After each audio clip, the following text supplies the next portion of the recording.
Evening வந்து ஞாயிற்றுக்கிழமை evening வணக்கம் ஃப்ரெண்ட்ஸ். இடம் வாங்கி அந்த இதில் தான்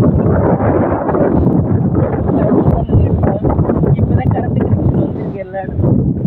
பாருங்க அங்கிட்டெல்லாம் கரண்ட் கரண்ட் கனெக்ஷன் போயிருக்கு பார்த்தீங்களா? கரண்ட் கனெக்ஷன் வந்துருக்கு. இது எல்லாமே ஃப்ளாட்டு ஃப்ரெண்ட்ஸ்.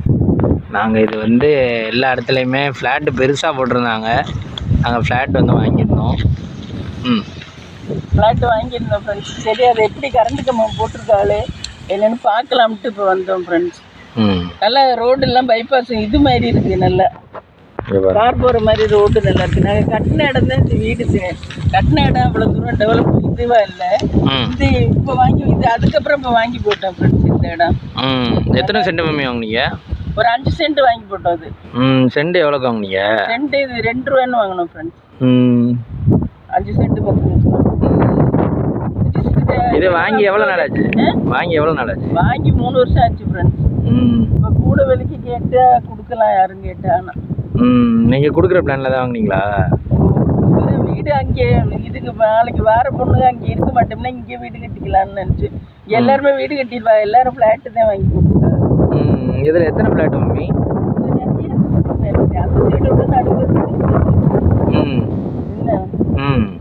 எல்லா இடத்துலையுமே இதே மாதிரி ரோடு போட்டிருக்கா? ஆமாம், எல்லா இடத்துலையும் போட்டிருக்கு. எங்கள் அக்கா பொண்ணு கூட ஒன்று வாங்கினா ஃப்ரெண்ட்ஸ் இந்த இடத்துல. அவள் ஒரு 3 சென்ட் 4 சென்ட் வாங்கினா. கார்லாம் நல்லா வரலாம் போகலாம், வரலாம் போகலாம். அந்த இது மாதிரி பள்ளம் குடியல் நல்ல வாரி இல்லை. ஆனால் கொஞ்சம் அரிமணத்தில் ஊரை விட்டு கொஞ்சம் தள்ளி போனாக்கூடிய இடத்துல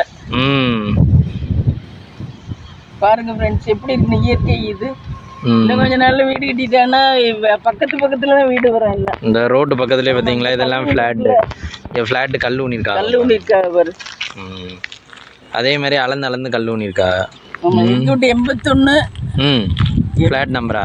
ஆமாம், எங்க வீட்டு ஃப்ளாட் நம்பர் 81 ஃப்ரெண்ட்ஸ். அது அந்த அங்கே போகணும் இருக்கு. அங்கிட்டு போகணும் ஃப்ரெண்ட்ஸ். அங்கே இடம் பார்த்துட்டு வந்து இந்த தோசை ஊற்றுறேன் ஃப்ரெண்ட்ஸ். இடம் கொஞ்சம் வெளிச்சத்துலேயே போய் பார்த்துட்டு வந்துட்டோம். நீங்கள் வாங்கியிருந்த இடத்த? ஆமாம். அங்கே என்ன மம்மி என்ன யாருமே கட்டாமல் இருக்கா? ஏன்? ஆமாம்.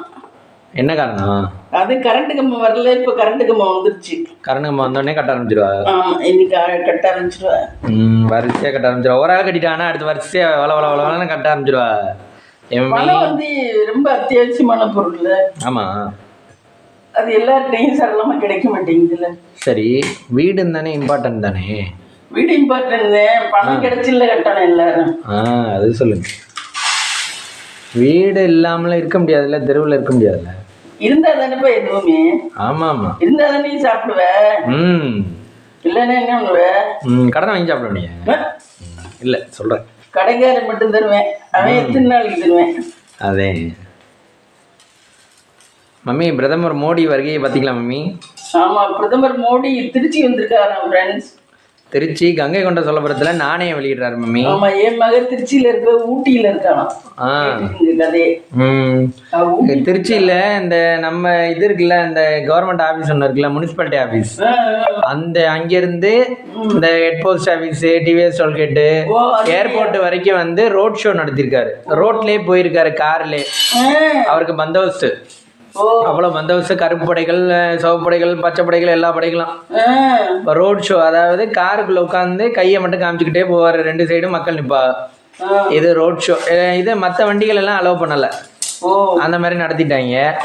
அப்புறம் அப்படியே நேராக ஏர்போர்ட்ல இருந்து அப்படியே நேராக கங்கை கொண்ட சோழபுரம் போயிருக்காரு மம்மி. கங்கை கொண்ட சோழபுரம் இங்கிட்டு தான் இருக்கு போல, தஞ்சாவூர் பக்கமா இங்கிட்டான்னு தெரியல. அங்கே போயிட்டு நாணயம் வெளியிட போகிறாராம். அந்த பழைய காலத்து நாணயங்கள் இருக்குல்ல, சேரர்கள் சோழர்கள், அந்த நாணயம் வெளியிடுறதுக்காக வந்திருக்காரு. நேற்றுக்கும் இதுலலாம் நேற்றுக்கு நைட்டே வந்துட்டார். நேற்று நைட்டு வந்தவர் தான், நேற்று நைட்டோ முந்தானேற்று நைட்டோ வந்தவர் தான் இவர். எடப்பாடி போய் பார்த்துருக்காரு அவரை. இங்கே புதுக்கோட்டையிலேருந்து பிரயாணத்தை முடிச்சுட்டு போனவர் தான் எடப்பாடி. அவர் போய் அவரை விசிட் பண்ணிட்டு இந்த மாதிரி நம்ம கூட்டணிகளை பற்றி பேசிட்டு இந்த மாதிரி போயிருக்காரு. நீ போய் பார்த்துருக்க வேண்டியதானே? நானும் தான் போய் பார்த்துருக்கோம். நீ போய் பார்த்துருக்கலாம்ல. கூட்டணியில் இவ்வளோ இது தரோம், நாங்கள் இத்தனை இடம் தரோம், இவ்வளோ காசு கொடுங்க. இது கட்சியில் சொல்கிறாள், இந்த காசு அதிகமாக கொடுத்தாதான் உங்களுக்கு வந்து ஓட்டு சீட்டு தருவாங்க. இல்லை மம்மி, கட்சியில் சொல்கிறாள் இந்த காசு அதிகமாக கொடுத்தாதான் ஓட்டு அதிகம் இது சீட்டு கிடைக்கும் அப்படின்னு. அது உண்மையா மம்மி? தெரியல. ஆனா கட்சியில சேரணும்னா இப்ப வந்து சொத்து பத்து ஏதாவது பத்திரம் காட்டணும். அப்படியா? சொத்து பத்துக்கலாமா ஏதோ கொடுக்கணும், கொடுத்தாது இப்ப கட்சியில சேர முடியும். அப்ப மாதிரி இல்ல. அப்பெல்லாம் விசுவாசமா சேரலாமா? ஆமா. அப்புறம் ஏன் இவங்கெல்லாம் சேரல? யாரு? நம்ம அப்பாலாம். அப்போ அதுக்கும் தைரியம் வேணும்ல, எல்லாத்துக்கும் துணிக்கணும். ஏன் தைரியம்னா என்ன? இல்ல மம்மி, அடிச்சா அடி வாங்கணுமா? என்ன எந்நேரமா அடிச்சுக்கிட்டே இருப்பாங்களா மம்மி?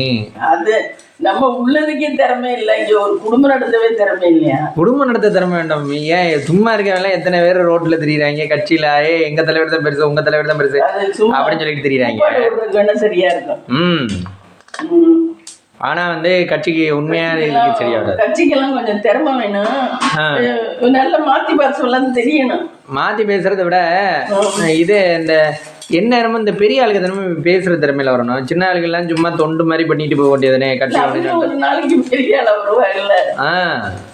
இப்போ சீமான்லாம் எப்படி முதல்ல எல்லாம் இதுவா இருந்தவர் இப்ப பெரிய ஆளா இருக்கு. ஆமா, அவர் எப்படி பேசுறாரு மம்மி? கத்தி கத்தி பேசுறாரு. திராவிட இயக்கமே அப்படின்னு பேசுறாரு, அந்த மாதிரி பேசுறாரு. சீமான் தம்பியே என்னமோ ஒருத்தன், அவனும் நல்லா பேசுறேன், சூப்பரா பேசுறேன். உங்களுக்கு எந்த கட்சி பிடிக்கும்? எனக்கு எந்த கட்சியுமே பிடிக்காது, நம்ம உழைச்சதே நமக்கு காசு. ஆனா ஐயாலாம் சொல்லுவீங்கல்ல அவர் டிஎம்கேல தான் இருந்தாரு. ஆனா நிறைய பேர் டிஎம்கேல இங்க ஓட்டு போடுறாங்க நம்ம ஆளுக்கு. நம்ம எம்எல்ஏ கூட இங்க அவர் தானே? ஆமா, ரகுபதி. அவர் ரொம்ப வருஷமா இருக்காரு மம்மி. ஆமா, அவர் ஆனா சொந்த பந்தம், சொந்த அக்கா தங்கச்சிகளை கூட ஒண்ணுமே பண்ண மாட்டாராம். அப்படியா? அப்படிதான் சொல்றாங்க வெளியில. சொந்த அக்கா தங்கச்சிகள்லாம் கஷ்டப்படுறாங்க, இவர் மட்டும்தான் நல்லா இருக்காராம். வேற எங்க காலேஜ் நிறைய வச்சிருக்காரா மம்மி? காலேஜ் ஜேஜே காலேஜ் அவரோடதான். கற்பக பிள்ளைய பிடிக்குது இல்ல, கற்பகம் விநாயகா ஸ்கூல், கற்பக விநாயகா ஸ்கூல் அவரோடதான். அப்புறம் சென்னையில ஒரு காலேஜ் வச்சிருக்காராமே. அப்படியா? அப்படின்னு ஜேஜே காலேஜ் ரொம்ப பெருசா இருக்குல்ல, நம்ம எல்லா காலேஜையும் விட. அது மவுண்ட்ஸியனோட எல்லாம் பெருசா இருக்கு. அங்கதான் சாலா மக வேலை வந்துச்சு. அங்கே நம்ம கம்யூனிட்டிக்கு இம்பார்ட்டன்ட் கொடுப்பாங்களா? அவர் சொந்த ஒரு திருமைய மம்மி. இல்லை கேட்குறேன், திருமையின் தொகுதியில் நிற்கிறாரு. அவர் எந்த ஊர்? குளிபிரையா? குளிபிரையா இருக்குன்னு நினைக்கிறேன். ஓ, குளிபிரை. குளிபிரையெல்லாம் திருமையின் தொகுதியில் தான் இருக்குல்ல. குளிபிரை, விராச்சிலை, அரிமளம் வரைக்கும்.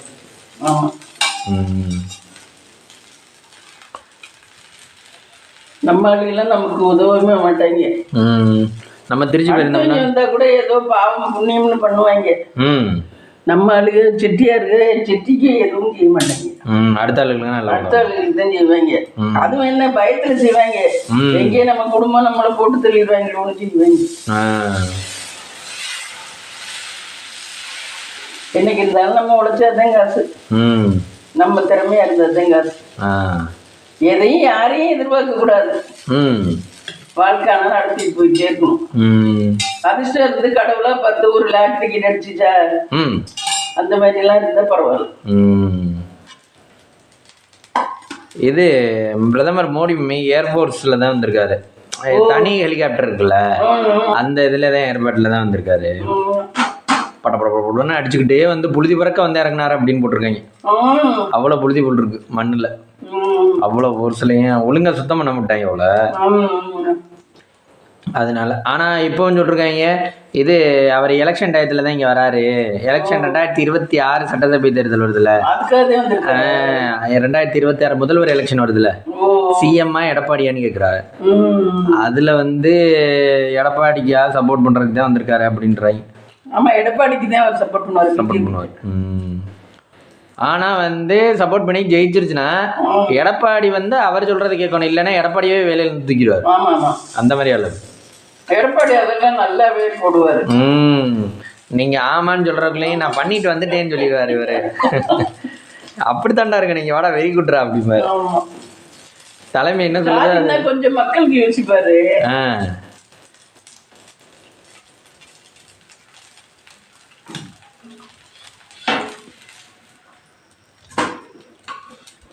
எனக்கு வச்ச தோசை பிஞ்சு போச்சு. ரோட் ஷோ நிறைய பேர் இன்னும் பார்த்துருக்காங்க அவர் போகிறத. கையை அசைச்சுக்கிட்டே போறாரு. எஸ் கார்டு, அந்த கார்டு, இந்த கார்டு, நிறைய கார்டு சொல்லுவாங்க. பார்த்துருக்கேன். நேர்லையா? நேரே பார்த்துருக்கேன். ஈரோடுக்கு வந்துருந்தாங்க. ஓ, வந்ததுனால கார்ல போகிறது. கார்ல என்ன அவங்க நின்றுக்கிட்டு போவாங்க. அப்ப ஏன் யாரும் சொல்றதுக்கு சோதாவா தெரியல, நின்றுக்கிட்டு தான் போவாங்க. அப்ப பார்த்துருக்கேன். நல்லா விளையாடுன்னு அழகா இருப்பாரு. நீங்க சொல்லிருக்கலாம்ல, ஏன் வெள்ளையா இருக்கு? பயங்கர வெள்ளையா இருப்பாங்க. கருப்பு கலர் ட்ரெஸ் தான் போட்டுருப்பாங்க. அப்ப அவங்களை கொண்டுருவாங்கன்னு இது அது என்ன துப்பாக்கி குண்டு துளைக்காத ட்ரெஸ் போட்டிருந்தாங்க அவங்க லேடியா இருக்கனால. இப்ப இவரெல்லாம் சும்மா ஜாலியா வந்துட்டு போறாரு. இவர் தான் எந்த பிரச்சனையுமே தலையிடுறது இல்லையே. இவர் தான் காஷ்மீர்ல 150 நாள் ஆகுதுங்க பிரச்சனை அப்படின்னா. தமிழ்நாடு மக்கள் இவர் மேல ஒரு காட்டு வந்தனே.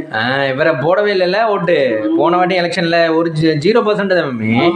போன வாட்டி 0%, இந்த வாட்டியும் 0%. அவருக்கு நீங்க போட்டா என்ன போடாட்டி என்ன, குஜராத் மக்கள், மகாராஷ்டிரா அந்த மக்கள்ல வந்துடுறாரு. ஆமா, ஒரு ஸ்டேட் சப்போர்ட்டே இல்லாம வராரு மம்மி. அவ்வளவு எவ்வளவு வேல்யூவா இருக்காரு பாருங்க. நீங்க இப்ப 34 ஸ்டேட் இருக்குன்னு வச்சுக்கோங்க. 34 ஸ்டேட்ல ஒரு ஸ்டேட் தானடா அவங்க வந்தா என்ன வராட்டி என்னடா, நம்ம மத்திய பிரதேசம், உத்தரப்பிரதேசம், கர்நாடகா அது இதுன்னு இருக்கிறா போதும்டா அப்படின்னு நினைக்கிறாரு. இதுவே காங்கிரஸ் இருக்கையில நம்ம தமிழ்நாடு ஜெயிச்சுதான் ஜெயிச்சுச்சுல்ல. அதே மாதிரி ஏடிஎம்கே இங்க நம்ம இதுல ஜெயிக்கலையா. இப்ப பார்த்து அவர் வந்திருக்கையில பார்க்காம ஊட்டி போயிருக்காங்க. திருச்சியில இருக்கவங்க எல்லாம் பார்த்திருக்காங்க. பெங்களூர் கிட்டதான் ஊட்டி இருக்கு என் ஃப்ரெண்ட்ஸ். அப்படித்தான் இல்ல, ஓசூர் கிட்டயா ஊட்டி இருக்கலாம். அந்த வழியாவும் பாதை இருக்குமா இருக்கும். இப்பதான் எந்த அப்படியா? அவனுக்கு வேற இதெல்லாம் எடுத்துட்டு போகலையா, ஸ்வெட்டரா? அவன் ஆனா பேசிக்கிட்டு தான் இருக்கேன் லோ லோ லோன்னு.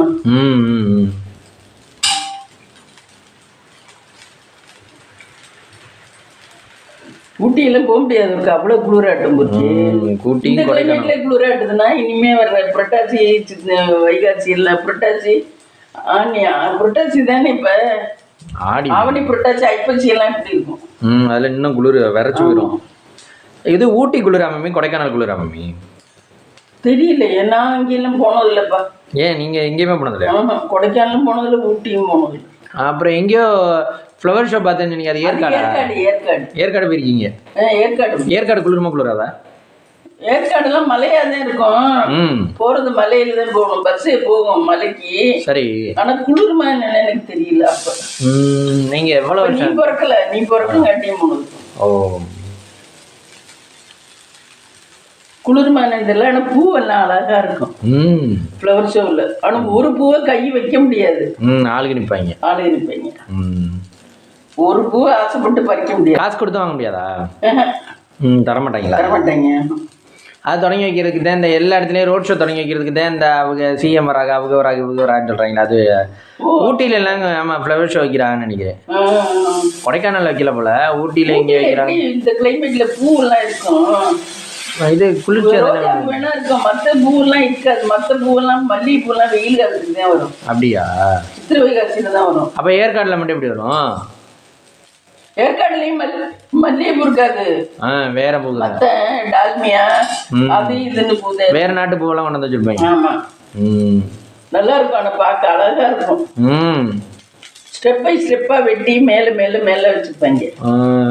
இப்ப எல்லாம் இன்னும் அழகா இருக்கும் ஏற்காடு. ஆமா, நாங்க பார்க்கல இப்ப அப்படி இருந்துச்சு. அப்ப நுழைவு கட்டணம் இருந்துச்சா மம்மி? தெரியல, பாஸ்மாமா தான் கூட்டிட்டு போனோம். அது தெரியல. தெரியல. பாஸ்மாமாவும் மாமி நாங்க எல்லாரும் தான் போனோம். ஓ, சேலத்துல இருந்து அது பக்கமா? ஆமா, சேலத்துல இருந்து பக்கம் ஏற்காடு. எவ்வளவு நேரம் ஆகும் தெரியல. அதுவும் அப்பெல்லாம் எனக்கு விவரமே தெரியாது. ஆனா ஏற்காடு ஃப்ளவர் ஷோ தெரியும். அங்கேயே கந்தாசிரமம்னு ஒரு முருகன் கோயில் இருக்கு. கந்தாசிரமம் சேலத்துல. அந்த கோயிலுக்கும் போனோம், நல்லா இருக்கும் முருகன் கோயில். அங்க என்ன ஸ்பெஷல்? முருகன் ரொம்ப விசேஷமானது அங்கே கந்தாசிரமம். கந்தாசிரமம். கந்தாசிரமம் அது என்ன பேரு? கந்தாசிரமம். கந்தன்னா முருகன், ஆசிரமம்னா முருகன் அந்த ஆசிரமத்துல இருக்காரு. அப்ப நம்ம மத்த கோயில் எல்லாம் கந்தராசிரமம் சொல்லல, முருகன் கோயில்னு சொல்றோம். முருகனுக்கு ஒவ்வொரு இடத்துலயும் ஒவ்வொரு பேரு. ஒவ்வொரு கோயில்ல சரவண பவன் அப்படிம்பாங்க. அப்ப சரவண பவன் ஹோட்டல் முருகனோடதா? அவர் முருக பிரியரா இருப்பாரு, அதெல்லாம் இருப்பாரு. முருகனுக்கு எது வாகனம்? முருகனுக்கு மயில், அப்புறம் என்ன பாம்பு. பாம்பா? பாம்பு, ஆமா. பாம்பு அப்போ போகணும்னு சொன்னா முருகனை வேண்டிட்டா போயிருமா? இல்லை, முருகன் பாம்பு கழுத்தில் தொங்க போட்டிருப்பாரு. எது ஆடை ஆபரணமாவா? 2 ட்ரெஸ் தண்ணியை போட்டிருப்பாரு. இது தண்ணியை போட்டிருப்பாரு. இது வந்து சும்மா ஜாலிக்காக போட்டிருப்பாரு. ஜாலிக்காக போட்டிருப்பாரு, அது ஜோலிக்காக போட்டிருப்பாரு. அங்கே என்ன கந்தராசிரமத்தில் அர்ச்சனை பண்ணுவீங்களா சேலத்தில்? நல்லா இருக்கும் கோயில், அமைதியா நல்லா இருக்கும். இங்க புவனேஸ்வரி அம்மன் கோயில் இருக்குல்ல புதுக்கோட்டையில, ஆமா, அது மாதிரியே இருக்கும். ஓ, நல்லா அமைதியா காமா, நல்லா அமைதியா காமா இருக்கும் கந்தராசிரமம். அங்கே மலை மேல இருக்கிறனால யாரும் போக மாட்டாங்க ரொம்ப. அப்புறம் நீங்க மட்டும் எப்படி போனீங்க? நாங்க அப்ப போனோம், அந்த கோயில் ரொம்ப விசேஷம்னு சொன்னாங்க, அதனால போனோம். மங்கள மாதிரியே 10 பேர் வந்தாங்கன்னா அதானே கூட்டம். ஆமா. ஆனா ரொம்ப வரமாட்டாங்க. ரொம்ப வரமாட்டாங்க. புதுசா ஏதோ கம்பு குச்சி வச்சு பண்றீங்க? கம்பு குச்சி இல்ல, இது அந்த காலத்துல எண்ணெய் தடவை இருக்குன்னா இப்படி ஒரு இது தயார் பண்ணுவாங்க. இதுல ஓட்ட போட்டு இதுல ஒரு நூல் இது துணியை சுத்தி அந்த துணியை எண்ணெயில முக்கிவிட்டு இப்படி தேய்ச்சோம்னா தோசைகள்ல எடுக்க வரும் நல்லா.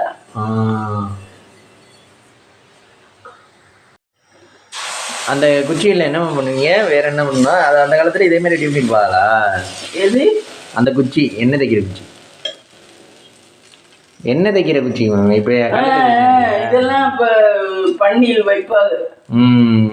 இந்த இது இதுல ஒரு ஓட்டை இருக்கும், ஒரு 2 ஓட்டை இருக்கும். சரி, அதுல துணியை அதுக்குள்ள விட்டு இந்த மாதிரி துணியை விட்டு எண்ணெயில விட்டு இப்படி தேய்க்க வேண்டியது. சரி, இது என்ன? அது தோசத்துல என்ன திரும்ப அது மேல ஊத்துவீங்களா? அது கரண்டியில ஊத்திக்க வேண்டியதான். இது தேய்க்கிறதுக்கு தோசைகள்ல கையில வச்சு தேய்ச்சோம்னா கை சுட்டு போயிரும்ல. ஆமா, அதுக்கு பதிலாக கத்திரிக்காய் இது வெங்காயம் வச்சு தேய்ப்பீங்களே, அதுக்கு பதிலாவா? வெங்காயம் வச்சு தேய்க்கிறதுக்கு பதிலா. ஓ, வெங்காயம் டெய்லி ஒரு வெங்காயத்தை வேஸ்ட் பண்ண வேண்டாமே, அதுக்கோசரம். ஓ, சரி சரி. அந்த காலத்துல நான் பார்த்தேன், இது அந்த பையன் விட்டு வீடியோல தான் பார்த்தேன். யார் இந்த நம்ம ஊரு, இது நம்ம ரூட்டு, இது நம்ம ரூட்ல அவங்க அம்மா வந்து இப்படி வச்சுக்காம ஒரு துணியை குடிமையா வச்சுக்கிட்டு அதை எண்ணெயில இப்படி கரண்டி இதுல ஊத்திக்கிட்டு அதை நினைச்சு தோசை ஊத்துது அவங்க அம்மா. அதை பார்த்துட்டு தான் அப்புறம் நம்மளும் இப்படி ஊத்துறாங்க. எண்ணெய் தோசைகள் நல்லா எடுக்க வருது. ஓ, சரி சரி. அதை பார்த்துட்டு தான் அப்புறம் நான் இப்போ எடுத்தேன். எல்லாமே வீடியோ பார்த்து தான் கற்றுக்குறோம். இப்போ வீடியோ இருக்கனால அக்கம் பக்கம் எல்லாம் பழக வேண்டாம், ஃபோன் இருக்கனால எல்லாமே இதில் தெரியுது. பாடம் தெரியலன்னா கூகுளில் அடிச்சு காரில் போனோம்னா போயிடலாம். என்ன எல்லாமே நல்ல சௌரியமா. அது சில நேரம் வயலுக்குள்ளெல்லாம் கட்டிடுதேன், அப்போ என்ன பண்ணுறது? அப்படியா? பாதை வயலுக்குள்ளெல்லாம் கட்டிடும்.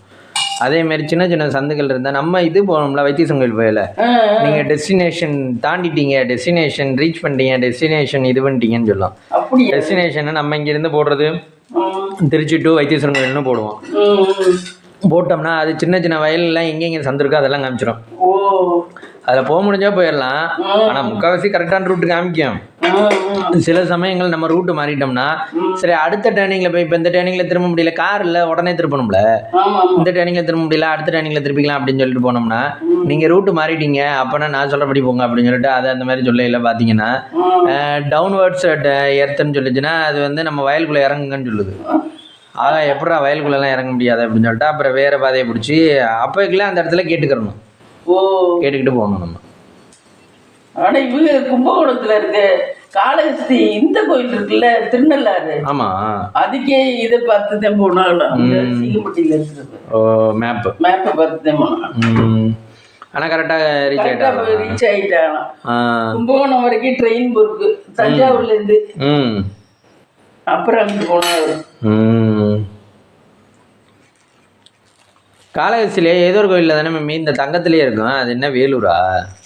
நம்ம போனோம்ல, நம்ம ஒரு தடவை டூர் போயில தங்கத்திலே கோட்டையா இருந்துச்சு சாமி இல்ல சொர்ண இது சொர்ண அது ஏதோ சொர்ண கோயில்னு வரும். அந்த கோயில் ஏதோ டூர் போனோம். ஆமா, திருப்பதி போயில. ஆமா, எல்லாமே தங்கத்திலே இருக்கும். அவ்வளவுதான், திருப்பதிக்கு பக்கத்திலே. அதெல்லாம் ஒருத்தவங்க பேர் எடுத்துட்டு போயிட்டாங்கன்னா கஷ்டம் தானே இல்லையா? அதெல்லாம் ஆள் போட்டிருப்பாங்க, சும்மாவா இருக்கும். அதெல்லாம் ஆள் போட்டிருப்பாங்க. அது என்னமோ பொன் கோயில் பொற்கோயில் பொற்கோயில் அதெல்லாம் பார்த்துருக்கோம் நம்ம. அப்புறம் ஒரு கோயில்ல பாத்தீங்கன்னா தண்ணிக்குள்ள வெறும் காசா கிடக்கும் பாரு.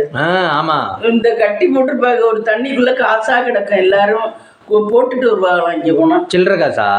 ஆமா, நோட்டு போட்டாதான் அது அப்படியே இருந்த இடம் தெரியாம போயிருமே, காசுனா அப்படியே கிடக்கும். ஆமா, அது கடைசி சாமிக்கு எடுத்து பண்ணுவாங்களா மம்மி? தெரியல, இன்னொன்னு தெரியல.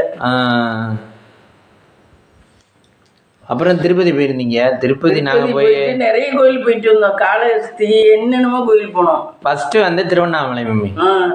திருவண்ணாமலை நைட் இங்க இருந்து போயில திருவண்ணாமலை காலையில ஃபர்ஸ்ட் நாள் டிராவல். நைட் இங்க இருந்து கிளம்புறோம் 7 மணி 8 மணிக்கு இங்க இருந்தாலும் போய் சேர்ந்துட்டோம். போயிட்டு அங்க இருந்து அவங்க கிளம்பி ஓட்டிட்டு போயில 4 மணிக்கோ 3 மணிக்கே போயிட்டு பஸ் ரீச் ஆகி திருவண்ணாமலையில இறங்கி சாமி தரிசனம் குளிச்சுட்டு அவங்களே குளிக்க வச்சு எங்கேயோ இடத்த கேட்டு குளிக்க வச்சு சாமி தரிசனம் பண்ணிட்டோம். சாமி தரிசனம் பண்ணிட்டு அங்கேயே டிஃபன் சாப்பிட்டனால என்னன்னு தெரியல. திருவண்ணாமலை முடிச்சுட்டு நேர திருப்பதி தானே.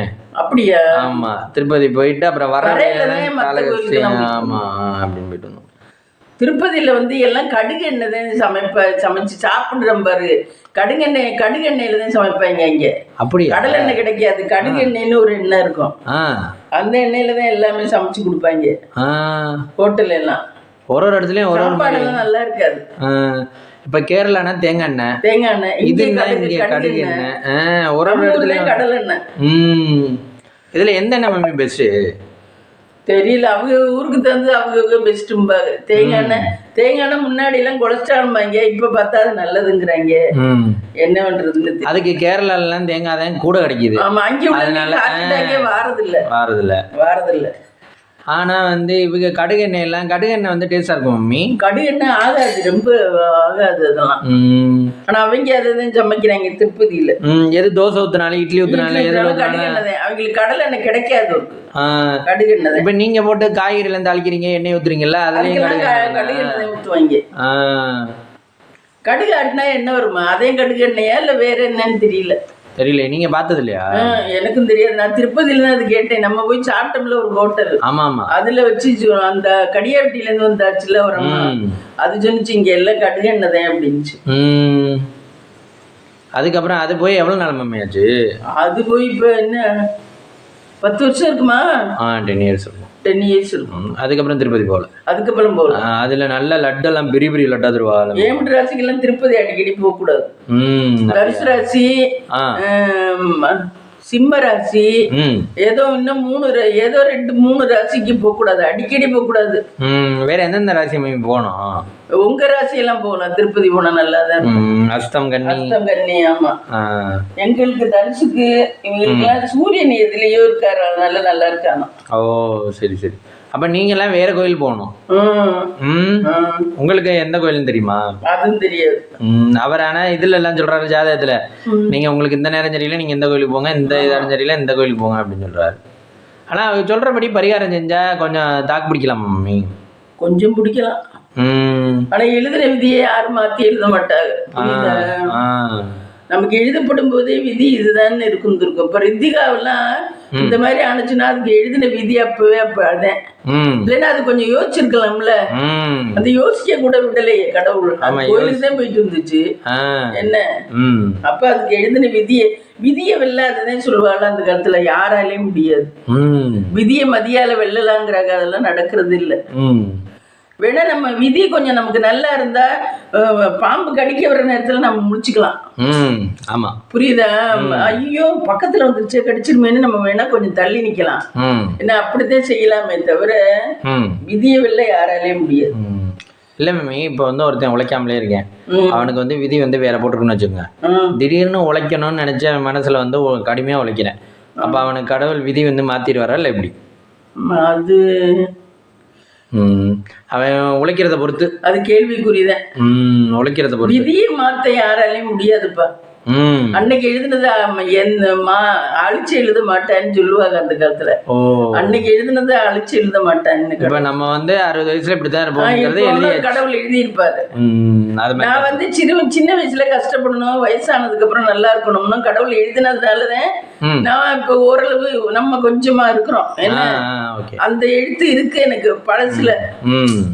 அது இல்ல ஒவ்வொருத்தருக்கு காலம் பூரா கஷ்டப்பட்டுக்கிட்டு இருக்கவங்க எவ்வளவு பேர் இருக்காரு. ஆமாமா வாழ்க்கையில அவ்வளவு கஷ்டப்பட்டும் திருப்பியும் எந்திரிச்சு வர முடியாம திருப்பியும் பிள்ளைகளால பிரச்சனை, புருஷனால பிரச்சனைன்னு திருப்பியும் அப்படியே மடியிறவங்க எத்தனை பேர் இருக்காரு. ஆமா வாழ்க்கை என்ன இப்ப நிறைய பேர் மம்மி சிட்டிலலாம் நான் இண்டிவிஜுவலா தான் இருக்கேன், நான் இண்டிவிஜுவலா இருக்கேன், லேடியா இருந்தாலும் இண்டிவிஜுவலா தான் இருக்கேன், ஜென்ஸா இருந்தாலும் நான் இண்டிவிஜுவலா தான் இருக்கேன் அப்படின்னு எல்லாம் தனியா இருக்கா, ஃபேமிலி இல்லாம.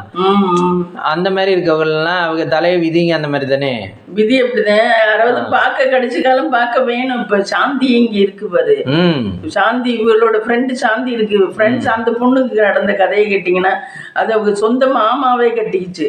அந்த மாமா குடிப்பானா கொஞ்சம், ஆனா அவங்க வீட்டுல நல்ல பணங்காசு கொட்டுன்னு கொட்டுது, நல்ல பணங்காசு இருக்கு, சொத்து பத்து இருக்கு. ஐயா சொந்த ஐயாதான் மாமனாரு, பேத்தியதான் கல்யாணம் பண்ணிருக்காரு மகனுக்கு. 4-5 பையங்க இருக்கு, 3-4 பையங்க இருக்கா வீட்டுல.